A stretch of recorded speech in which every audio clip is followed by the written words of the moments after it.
I had one job, don't open the door. Story by user Corner Cornea. Roger was a no-frills type of guy. He was of good posture, stern, and his clothes were crisp down to the French cuffs on his sleeves. His tone was soft and his words direct, but polite. I'd known him all but a few seconds before I decided that I could trust this man with my life, which was why I took everything he said quite seriously. I had found the gig online. It was a posting for someone to house sit.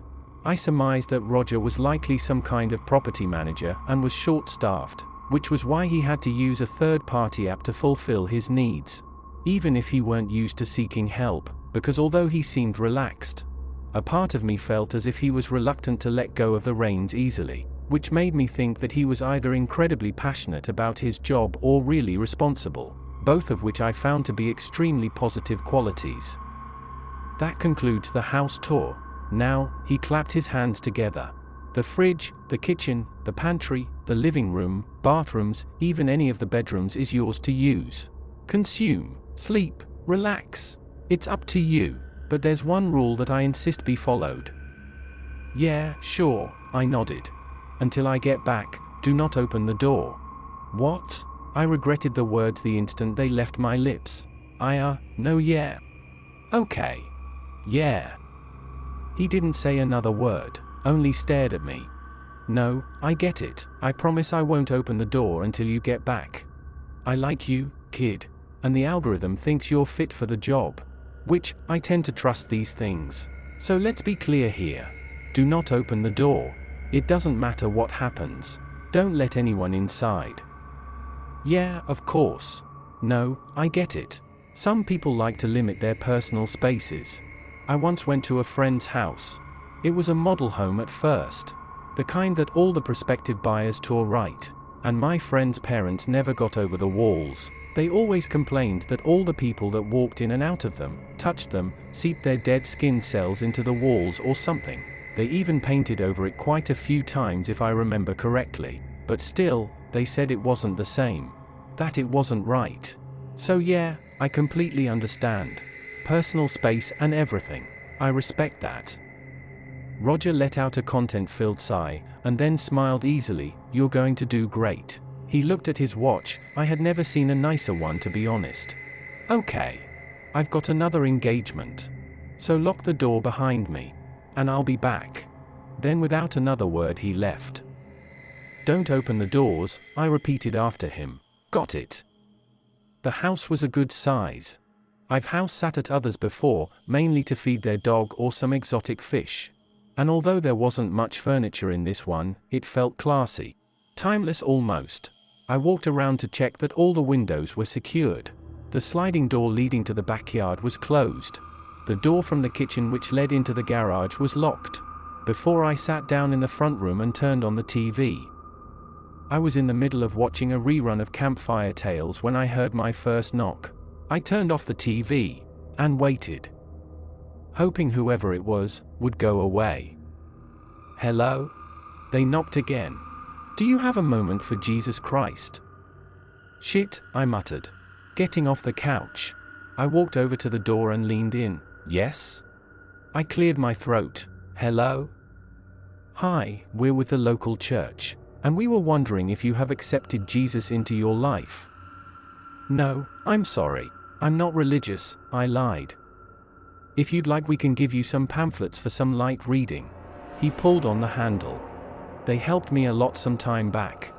And maybe you'd find use for them too. A second voice came next. A lot of people have told us that they have been useful for them, not knowing when they needed it the most. If you could. Sorry, I'm not interested. But thank you.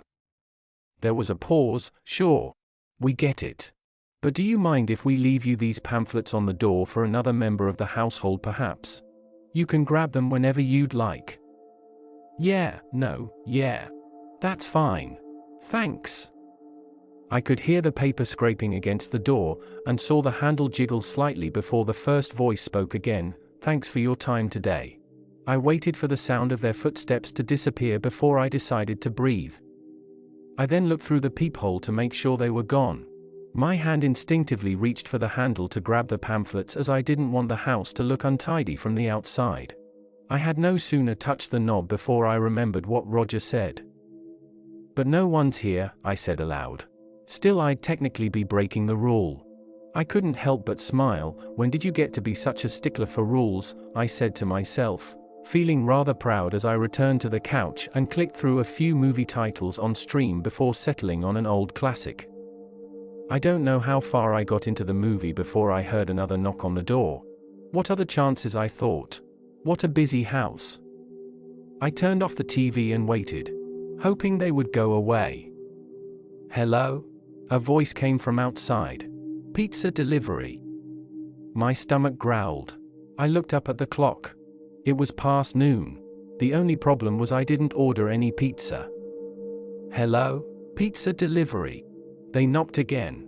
"I've got a double pepperoni and a pineapple pizza. For Roger?" I got up from the couch again. Roger didn't tell me that this gig included lunch. "Hold on just a minute," I shouted. "I'm coming." I looked through the peephole as I reached for the door handle. But something wasn't right. I could feel it. Was this a test?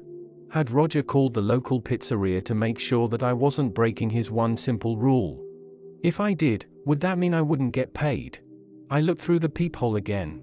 It was a young guy, younger than me, but looked old enough to drive. He wore a dark blue polo that had curled collars at the edge, and was holding up a red insulated bag. I didn't order any pizza. I could see the kid sigh before looking at the receipt. "Is this 226?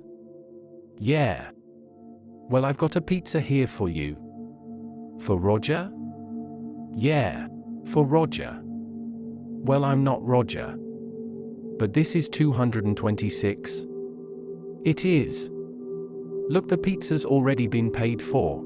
If you don't want to tip me, that's fine. I just have to get to my next delivery." He waited. I didn't budge. "I'm going to leave it here," he directed toward a half pillar on the porch, shaking his head as he grabbed 2 boxes and set them down before zipping up his delivery pouch. "Cheap ass," he muttered. I felt my stomach growl again as I watched him walk away. And walk away. Now, I failed to mention this earlier, but the peephole oversaw the entire driveway and most of the sidewalk. So when the guy walked out of sight, he was a good house down before I could no longer see him. The thing was, I never saw his delivery vehicle either. I looked at the pizza sitting on the half pillar. A few cheap paper plates were stacked on top, and I could see the packets of Parmesan being warmed up. I took a deep breath in hopes to stave off my urges. But that only made it worse as the smell permeated through the door. It was pizza, all right. I would bet my life on that one. But still, I didn't open the door. Instead, I got back on the couch and turned down the volume on the TV. In fact, I got to about 3 volume before I decided to mute the thing outright, and began to watch my movie in complete silence. Some time passes and I ate some burritos I found in the freezer. I was mid-bite into this double-stuffed cheese burrito when the sound of 2 kids outside the door could be heard. "No, you knock. No, come on, you do it. Hey, it's your ball." "Fine." This kid knocked on the door. "Hello," he shouted loudly. "I'm sorry for disturbing you, but our ball went over your fence. Do you think you could get it for us?" I didn't move a muscle. Another knock came. "Hello?" Maybe they would go away. "Hello?" He knocked again. "We can hear you, you know? We can hear you chewing." I swallowed my last bite roughly and wiped my hands on my jeans. I leaned into the peephole to see 2 kids about 7 or 8 standing outside. They had on shorts and t-shirts and looked a little muddy. The other kid's voice rang through as I approached. "Come on, please. We just want our ball back." "I'm sorry, but I can't help you right now. I'm busy. Could you come back later?" "Please," the first kid begged. "Could you help us? My dad's about to come home soon and he's going to be so mad if I told him I lost another ball." I looked into the peephole again and saw that the kid looked nervous, scared even. He was wringing his hands. "Fuck," I muttered under my breath. "Okay, hold on. "Let me go take a look," I hollered. Then I walked toward the back and glanced around the yard. Sure enough, a bright red ball with a yellow star on it sat in the grass near the fence. I grabbed the handle before debating with myself. It's technically a door, right? Sliding door. Sliding door, I played with the words in my mouth. It's right in the name. It's a sliding door, I chuckled. That's like asking if water's wet. But still the sound of the kid worrying rang in my ear, and I didn't want him to get into trouble. And I had my hand on the door when I also noticed a football laying on its side nearby. I walked halfway between the sliding door and the front door and shouted, "Which ball is yours?" "What?" I shouted through the door, "What kind of ball do you have?" There was a pause. "A basketball," the second kid said. I went back to the sliding door and scanned the grass before going back. "Sorry kids. I can't help you out. There's no basketball back there." "No doofus," the first kid whispered. "It's a soccer ball," he yelled. I shook my head. "No soccer balls either." "Please, could you open the door and let us take a look? Maybe you missed it." I'd be lying if I said I didn't think about it. "No, I'm sorry. I can't help you right now. Maybe if you come back later." "No, you don't understand," the first kid cried. "I need that ball. My dad's going to be so mad at me." "Yeah," the second kid chimed in. "Please could you just let us take a look?" "No," I said firmly. "I'm sorry." One of the kids kicked the door before I heard them running away. I breathed a sigh of relief and unclenched my fist. I didn't even know I was tense until just now. "It's just a door," I said, as I returned to the couch. "It's just a silly rule." But I turned off the TV and sat there in silence. Too afraid to make a sound. Too afraid to even finish my burrito. I didn't have to wait long before I got off the couch again. At first it was 2 shots in the air. Then 3 more in succession. I could hear a car alarm go off somewhere in the neighborhood. But the sound of a gun going off seemed unusual as this was a rather nice area. Someone screamed in the distance. It sounded like it was coming from across the street. I bolted upright and rushed to the door, peering through the eye hole, where I saw a woman barging out of her door, her dress clumped in one hand so she could run, and blood dripping down the side of her face. She looked terrified as she crossed the street barefoot, up the driveway, toward the porch, and slammed her fist into the door. "Help! Please! Help me!" she screamed. "I need help! Please! Call 911, she banged on the door again. "My husband's trying to kill me." I could see the fear in her eyes as she kept looking back at her house. The door shook again. "Help me, please! Open the door!" I don't know when my hand had left my sides, but when I looked down they were gripping the handle so hard that my knuckles were white. "Please, he's coming." But I waited. "Someone," she banged on the door. "Help!" And waited. But no one came out of her house. The two of us stood there, the woman's frantic knocking ebbed as the minutes passed. Was it 2 minutes now? 5 perhaps? I'm not sure. But eventually, she stopped banging on the door. I looked into the peephole and saw her chin had dropped to her head. And she was smiling. I tried to look away, but she moved closer. Slowly. But closer toward the door until her eyes were staring directly into the peephole. "I see you." I nearly fell over backwards as the door suddenly began to shake. The thing looked like it was going to buck right off from the frame. I crawled backwards on my hands and feet until my back hit the side of the couch. "Open the door." I shook my head, too terrified to move. And waited. Until the knocking stopped.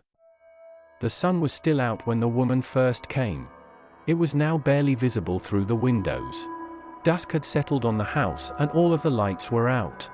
Even the TV. I was still on the floor, hugging my knees, when a knock came at the door.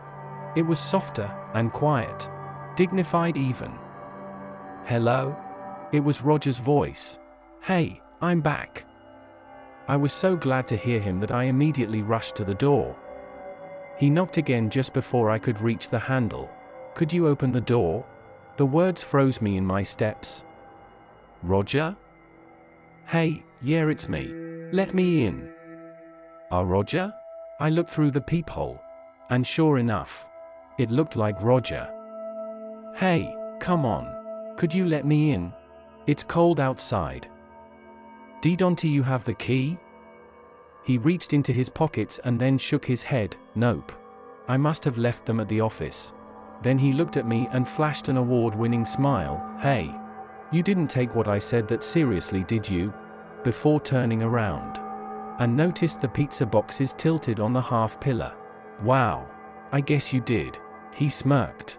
We're definitely going to have to use you again soon. He picked up the boxes and palmed the door handle. Now could you please open the door? I shook my head. No. You explicitly told me not to open the door. Yeah, he told me. And you did a great job.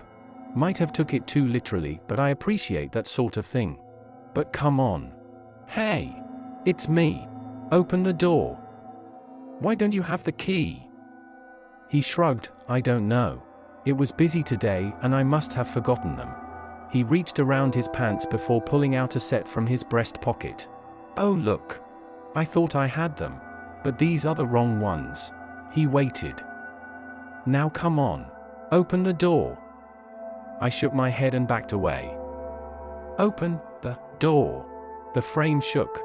Look, I'm not playing around anymore. Open the door before I call the cops and have you arrested for trespassing. Your gig's over now. Go home. No, I told him. Open the fucking door, man. His yelling was so loud it made the door rattle. And then the entire house started shaking.